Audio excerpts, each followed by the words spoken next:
That didn't work. Did this guy shut it off?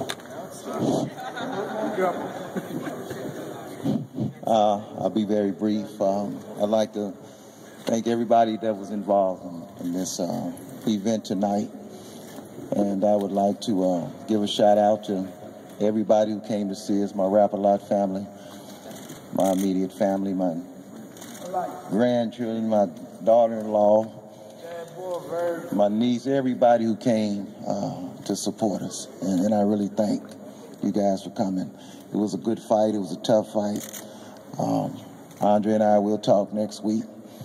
He's not always happy. I'm never happy because we know we have a long way to go, and we know that the ones that are coming up behind us are hungry lions, and we can't forget that.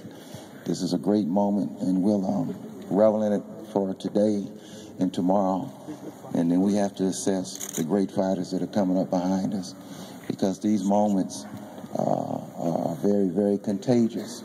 And I can remember when we were on this end, looking at this end, and saying that we wanted to be here. But once you get here, you got to hold off the charge. And the charges that are coming behind are real charges and no jokes. So that's my job, to continue to go. I hope that I'm blessed to live long enough to sit on a stoop for a few years, and then I can reflect and glory in all the things that have happened in my life once I met this young man, this boy right here. I always go back to when he was 9 years old, when I first laid eyes on him. And I mean, I just never imagined until we started working together, maybe 6 months or a year, that all these things would begin to happen. I felt it. I knew it was going to be a journey, and the journey came true. It's still a journey. It's not complete. But when it's all said and done, I hope he gets his rightful place in boxing history. Some of the things that are being said about me now, humbling, but I respect all the mighty and great coaches that are out there. And the one thing I stand for the most are all the coaches that have come up in my fraternity from 2000 and from 1996 up to 2004, when we used to hear all the time, you know, when your fighter turns pro, you got to give him to another coach to take him to another level. And we never believed that, because we already had our kids at 15 and 16 whooping their kids already. So we never believed that. We never bought into it. And today, when you look at the Andre Bertos, the Anthony Durrells,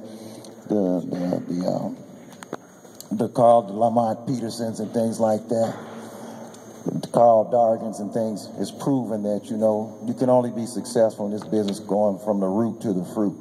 We know how to not only fire the gun, we know how to make the gun.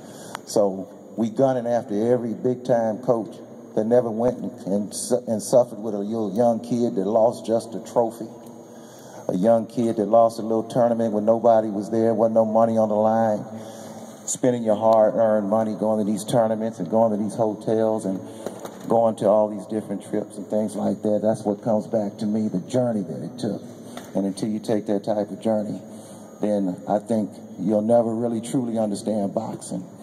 Maybe you might be handed a champion, and you can polish him up a little bit. But I'm glad to mine for the diamond and then polish the diamond. Thank you.